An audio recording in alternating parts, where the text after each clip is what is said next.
everybody, this is the second of two videos, and now I'm going to be adding the details to complete this project. In the last video, I added color and created backgrounds for the project, and I'll put a link to that video here.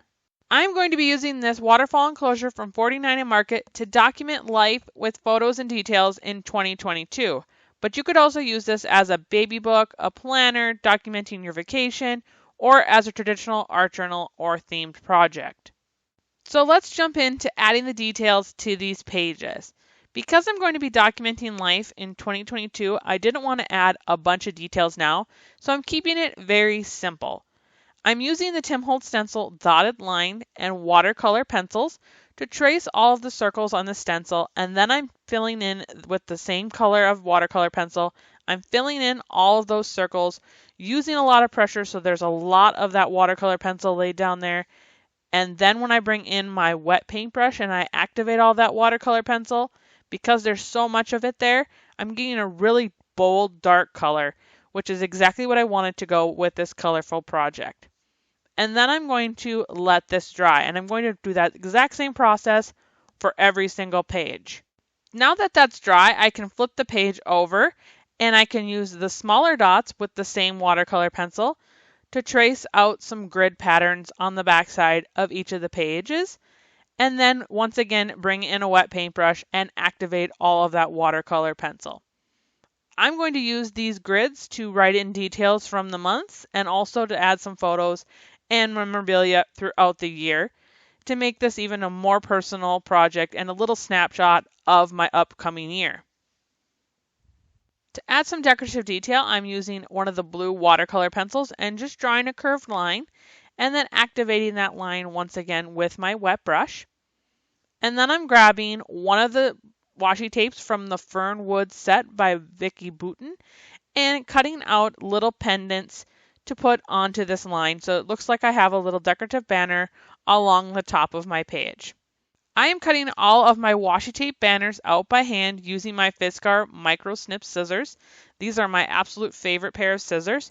They're really gentle on my hand but allow me to have really detailed cuts, which is exactly what I want when I'm doing this kind of work. So I did 3 of those and then stuck them onto the line so they look like they're hanging. And now on the rest of the pages, I'm just going to tear smaller bits of washi and collage them, overlapping them to add details on some of these pages. I could also make more washi tape banners and do just small details so that later on when I'm adding my memories, there's already some color and design added to these pages.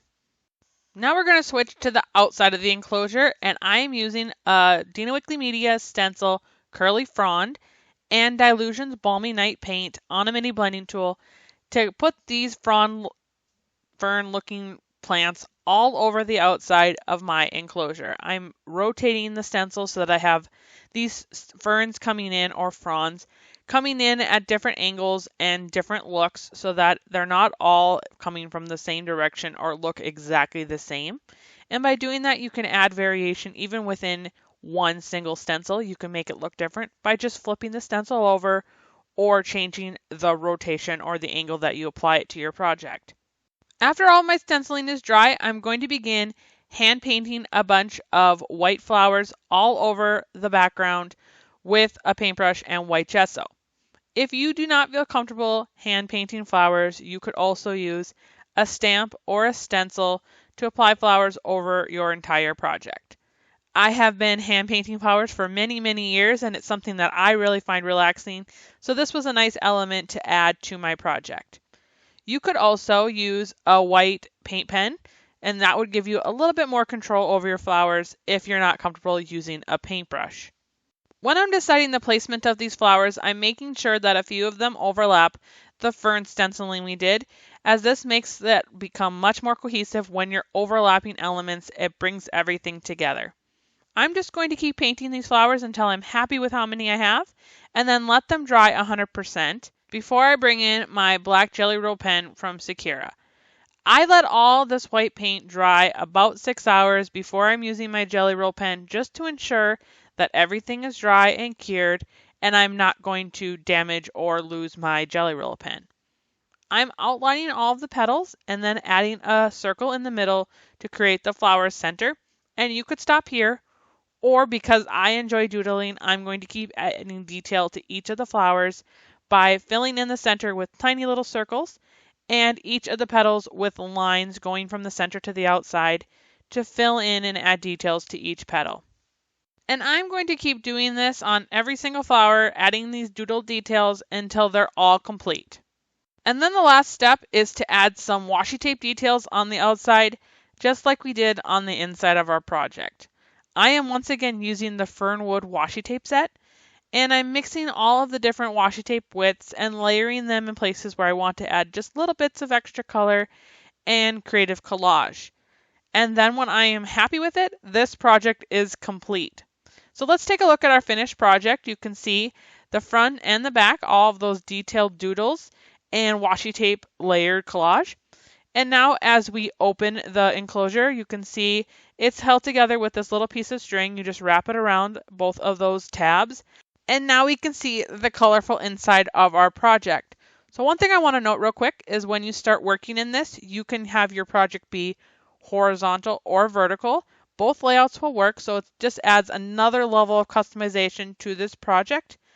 Do whichever layout feels most comfortable for you and works with your project type. And you can see all of these pages where I've added subtle details that I'll be able to layer in my memories and photos from 2022. And to close the project back up, I fold the bottom, then the top down, and wrap the string around the two tabs. And this project is ready to start collecting my memories in 2022. Thank you so much for watching. I hope this gave you some great ideas to use in your own projects. I would love to see what you're working on, so take a picture and tag us using hashtag ArtJournalJunction. If you enjoyed this video, please give us a thumbs up and hit that subscribe button to let YouTube know you want to see more of these kind of videos in the future.